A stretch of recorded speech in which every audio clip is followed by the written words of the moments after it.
What's up guys, it's Tommy here and welcome to a super exciting Liverpool Mo Salah contract update video, because it looks like there has been a breakthrough in negotiations and Mohamed Salah will sign a new Liverpool contract in December, and it will be announced in December because the date is set for the announcement after Liverpool make major progress with Mo Salah's future, and various other journalists and various other newspapers are reporting this. So if you are excited about this news, make sure to leave a like and let me know in the comments below which of the three big players will eventually maybe leave Liverpool. Or do you think we can sign all three big players, Salah, Van Dijk and Trent, on a contract extension? Because that would be an absolute dream scenario for Liverpool fans. And of course, if you are new around here, make sure to subscribe and to turn on the bell notifications so you never miss the latest updates around Liverpool FC. I'm back home after a short trip to visit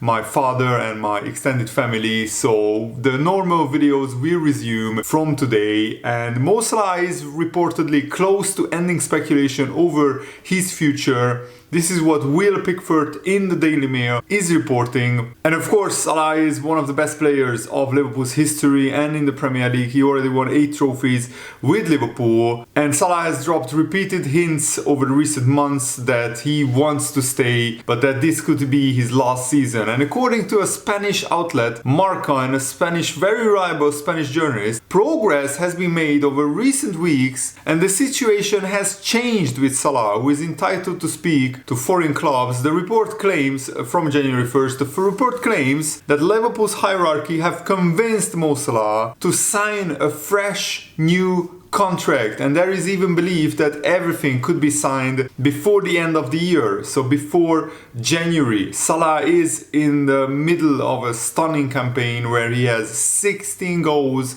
and 13 assists in 23 games, his most impressive output since his first season. And the report adds that there remains interest from the Saudi Pro League in Salah, but Salah has no intention to go to the Saudi Pro League. Not right now, not in the summer, just only when he feels that he's not up to the high level of European football. And right now he's in his absolute peak. And the contracts of Trent and Van Dijk are also expiring, and Marca claimed that Liverpool are desperate to keep at least 2 of these 3 stars, which might sound to me that maybe they are resigned to the fact that Trent Alexander-Arnold might leave, but Liverpool are throwing everything at all these players. And Trent Alexander-Arnold's situation is particularly, worrying and shaky, given the long-standing reported interest from Real Madrid. I already made a detailed video on Trent Alexander-Arnold yesterday, and there is a chance that Real Madrid could even move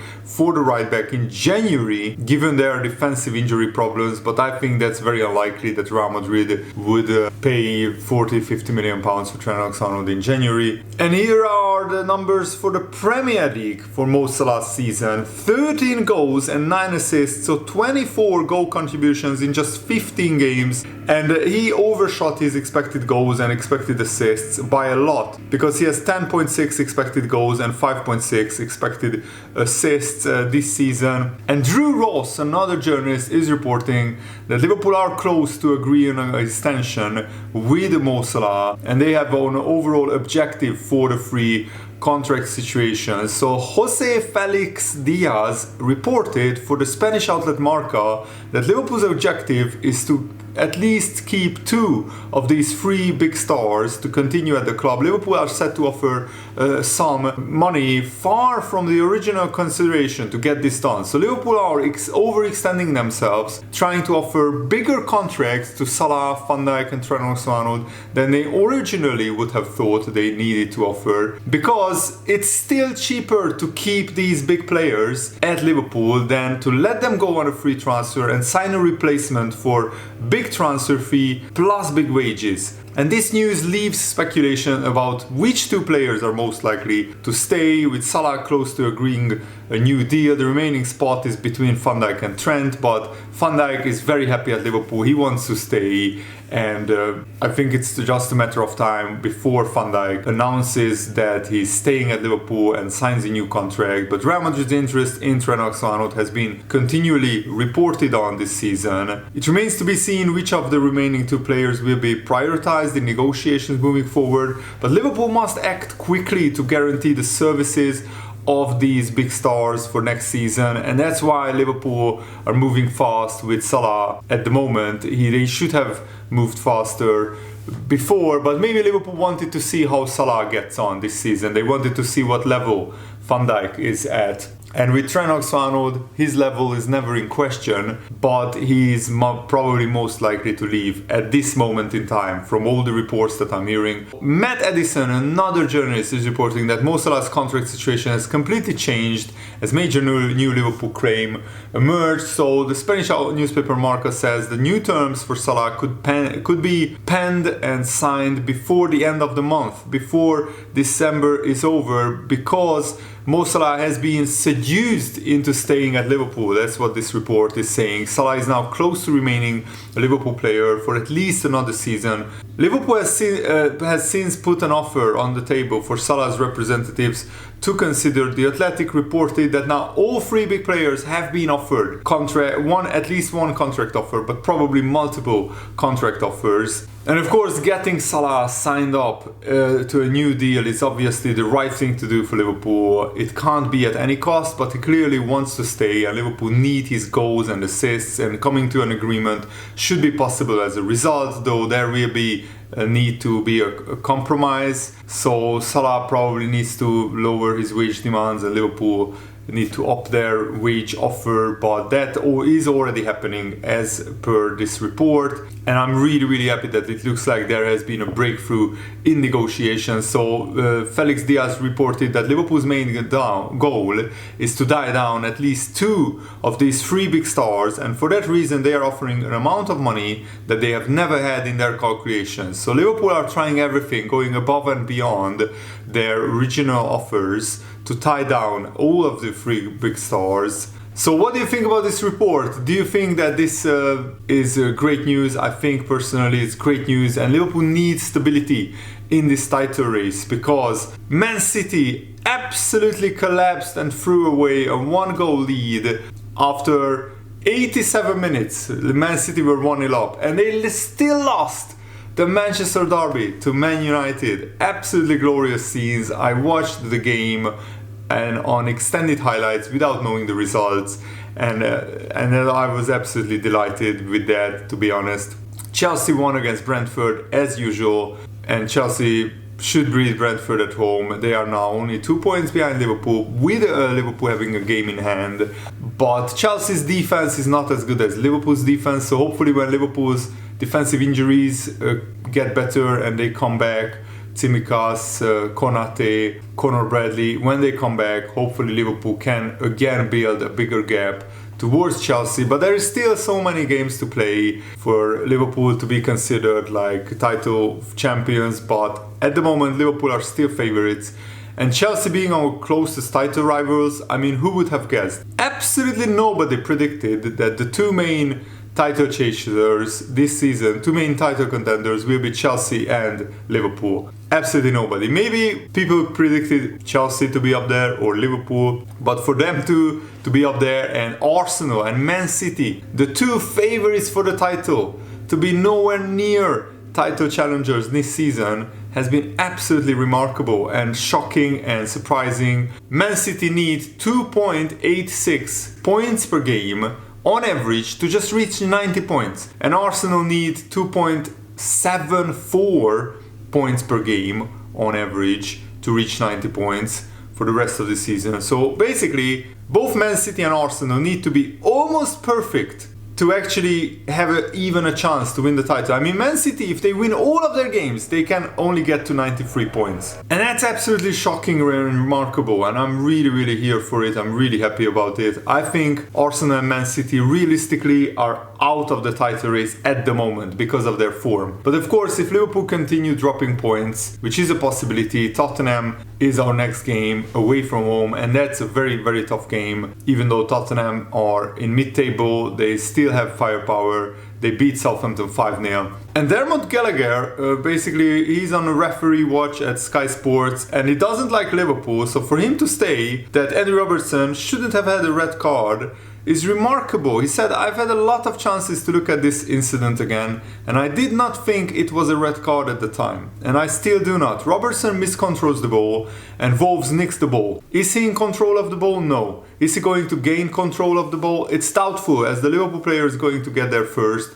Is he moving towards goal? No. There are too many variables. And a more palatable decision would be a yellow card if the ref Troy Hennington had whistled immediately. I think everybody would have accepted it. Because Van Dijk was getting to the ball first before Harry Wilson, that's why Dermot Gallagher thinks that it wasn't a red card. But let's take a closer look. So the game was in the 16th minute. Robertson miscontrols the ball. He doesn't see Harry Wilson behind him. Harry Wilson gets onto the loose touch. He robs the possession of Robertson, robs possession of the ball, and it looks like he's through on goal, but because he takes a long first touch and the ball is not directly towards goal, that's why some people say that it wasn't a red card, because it looked like maybe Van Dijk could get to the ball first. It's a 50-50, so it looked like a red card in real time, but if you analyze closer, maybe it isn't. So let's analyze this further. There are a few moving parts to this. Referee Harrington chose to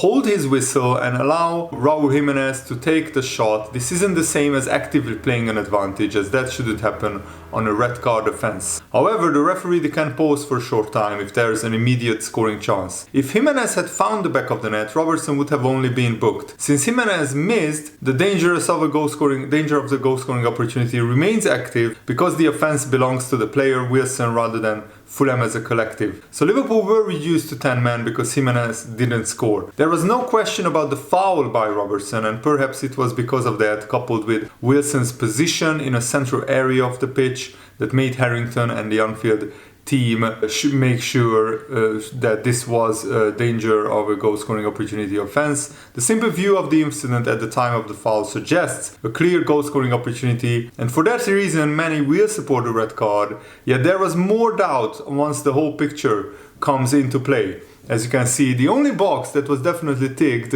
in this law was the distance between the offense and the goal, and then it's Wilson's touch that determines the quality of the goal scoring opportunity. Had Wilson cushioned the ball from the miscontrol by Robertson and touched it forward towards goal, then it would have been certainly a goal scoring opportunity and a Stonewall red card. But the ball ran to Jimenez, not towards goal. But Wilson took a heavy touch which pushed the ball out to the left. This meant it wasn't guaranteed that Wilson would have a likelihood of keeping or gaining control of the ball had he not been fouled by Robertson, or with Van Dijk moving into the area where Wilson would have to run. The movement of the ball not directly towards goal adds further doubt that Wilson would be able to control and shoot before Van Dijk was able to challenge. There was enough doubt in this position for a VAR review to downgrade the card to a yellow. Indeed, Liverpool will probably be considering an appeal against the one-match ban